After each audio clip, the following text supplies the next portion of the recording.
going on? I'm Josh Flores. What I'm doing right now is just trying to get a little more personable with you.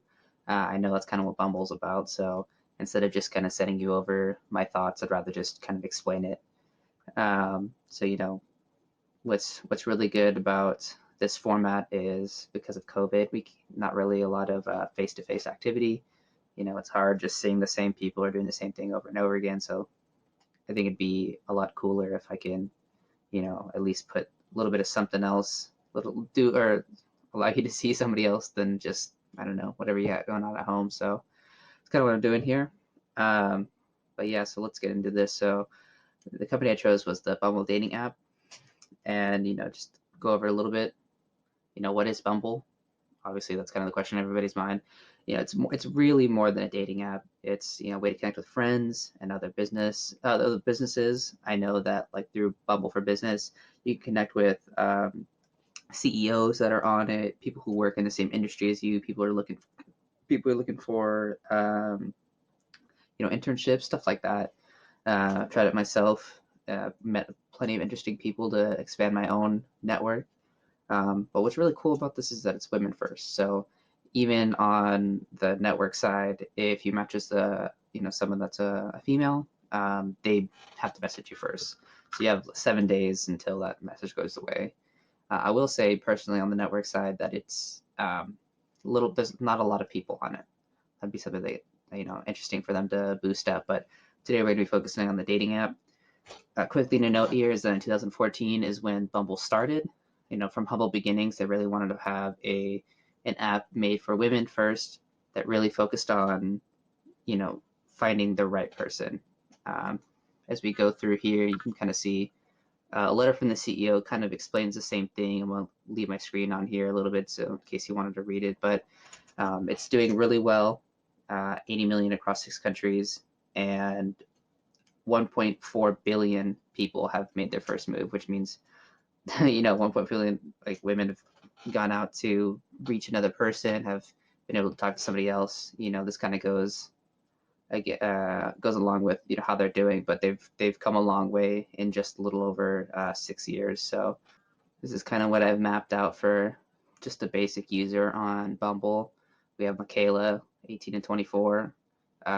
She's just kind of starting out, got her associate's degree, on Instagram, Twitter, not really on Facebook or LinkedIn, Pinterest. She's kind of looking to have fun. She works as a server. The industry that she's in, not very big, only 11, like it's about 15 people. But that's people who serve food in the kitchen, managers, things like that. Realistically, she's on her phone a lot. She'd rather call you, preferably text message. But that's just her way of communicating. Really how they measure how she's doing a good job other than positive feedback from customers, just like is the drinks she's serving efficient, is she helping around within a little bit outside of her scope, things like that. Most of the drinks that if she doesn't know how to make, she'll ask the customers, or she can look it up. Super easy to do.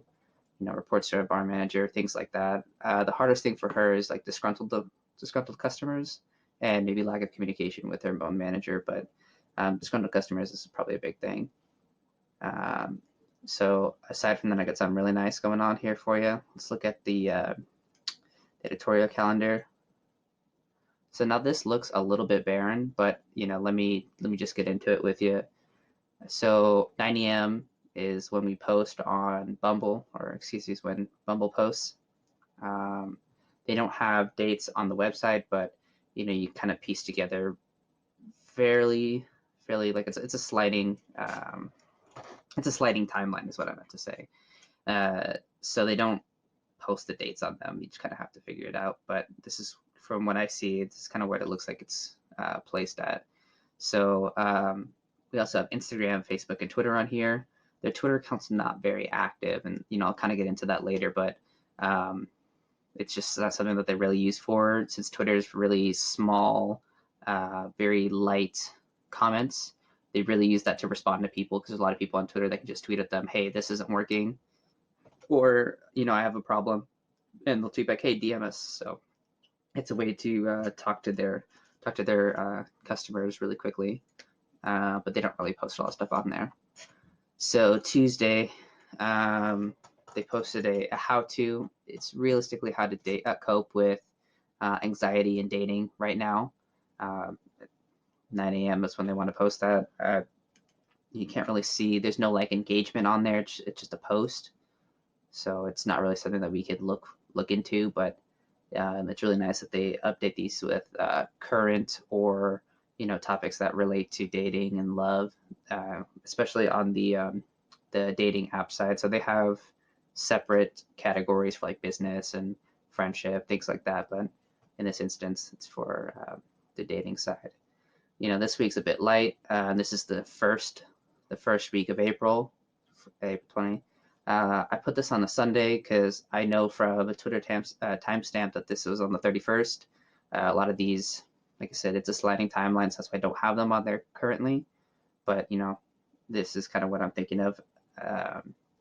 And then coming into the next week, we kind of have a little bit more things going on here. So who, what, where. It's an Instagram post, kind of saying it's fun. It's like, who are we? Single people. What are we doing, or what do we want? And then where are we? Home. It's kind of a little fun. Like, hey, we're at home. We want to hang out, do stuff, but obviously they can't. Monday, another Instagram post. It's a quarantine meme. It's something silly, light. It's not. I'll go into that in a little bit, but it's not something that's huge. It's not really that big of a deal. Then Wednesday, they sent out a letter from the CEO. This was yet another blog post on their own site, kind of addressing just like realistically telling people, hey, please stay home. Don't go out. We really want you to do things virtually if possible, or just cancel plans. It was very respectful. She understands that it's hard, especially for, the CEO of a dating app to tell people to stay home. Thursday, another quarantine meme. A lot of these Instagram posts, I would say, aren't getting that much attention. We'll kind of go into that a little bit later. But, they're still posting, a couple times a week.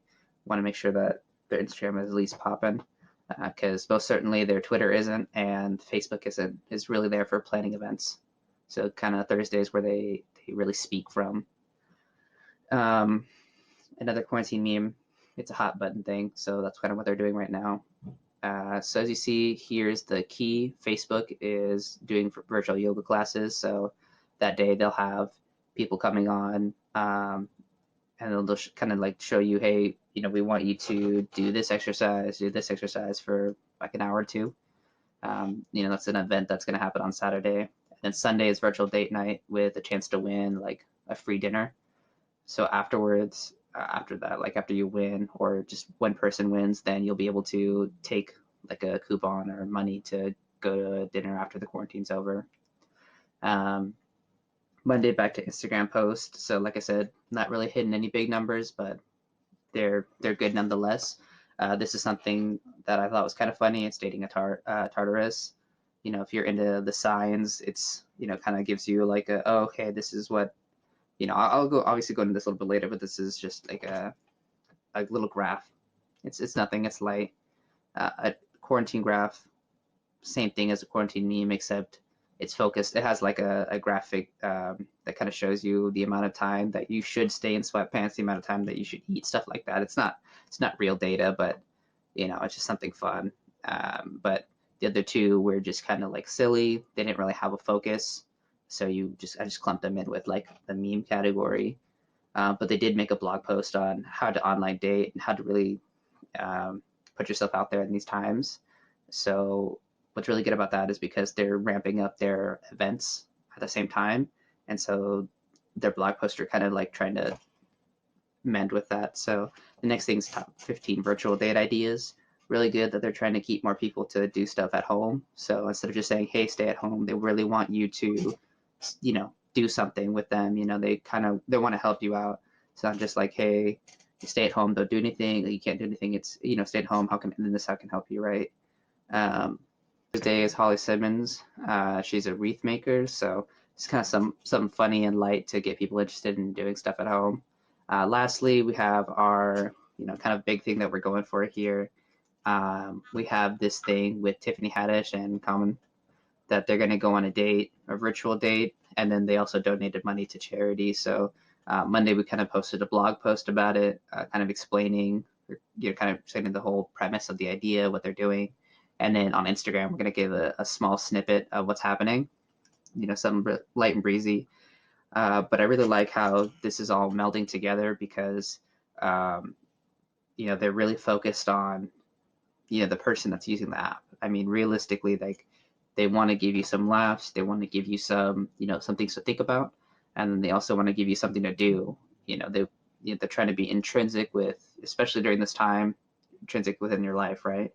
So I think that kind of fits because they're really about empowerment. They really want to help people out. So I think that's kind of what they're doing here. um, I like it, but I think that they're separated. So especially it comes to user generated content, if we go to like Twitter, things like that, like I said, they really don't have a lot of things on there. So they saw someone have like a love story, they quote tweeted it so more people could see it. I mean, it's not really doing much since the other, the first tweet had 1,700 likes and someone has 60, but they wanted to do their part. They saw that there was something that was kind of related to love and dating, and they want to spread it out to people. Another thing is they see people who are like tagging them like this, where they're talking about, oh, me and my boyfriend or my husband met and on Bumble.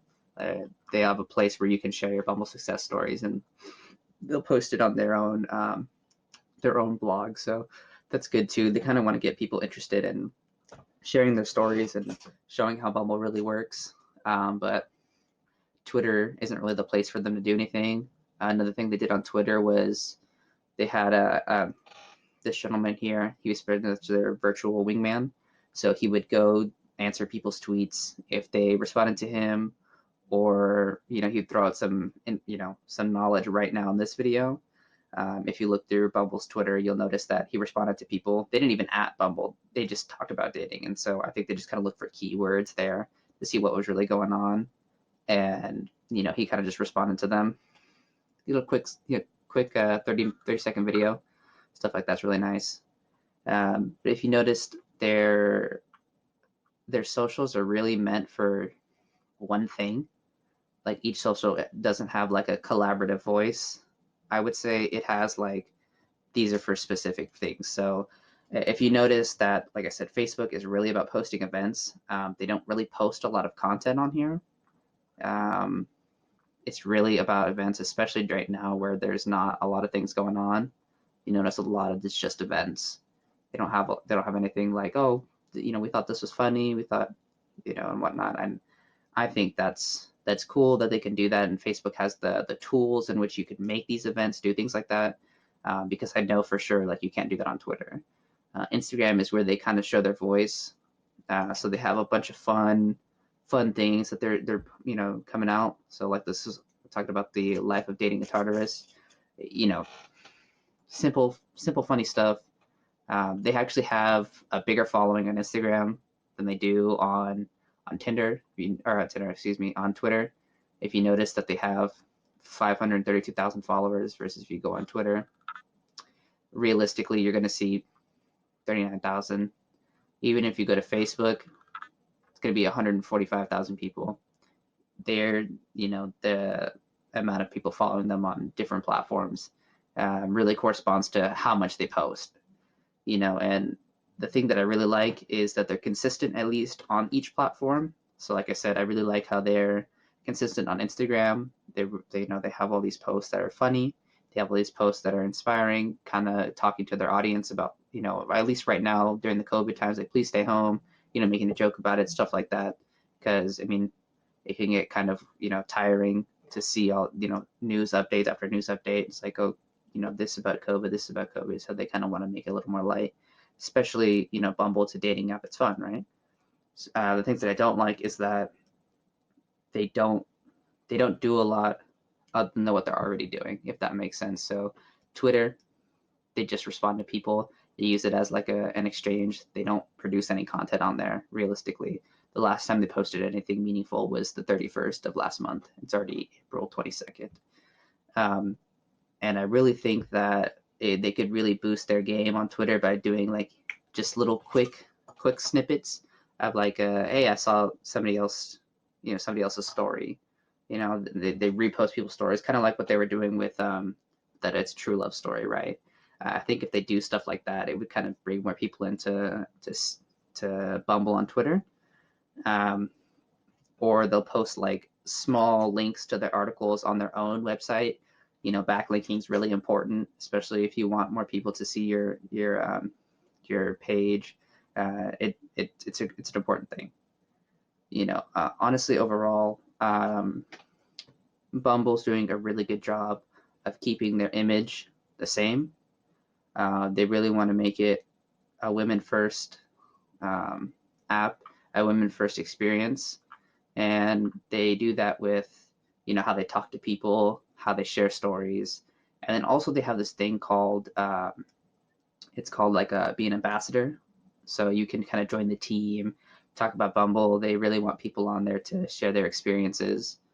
So I think for what they are, a dating app, what they do, they're doing a really good job. I just think that they can improve on each platform, maybe expand it to maybe another piece of content a week. Maybe not just post events, post an update of something of the company, or post an update on, like share your stories that you have on your blog post instead of just, leaving it to be, Facebook is only for events, stuff like that. But overall, I think they're doing a good job. Just could do a little bit better. Thank you.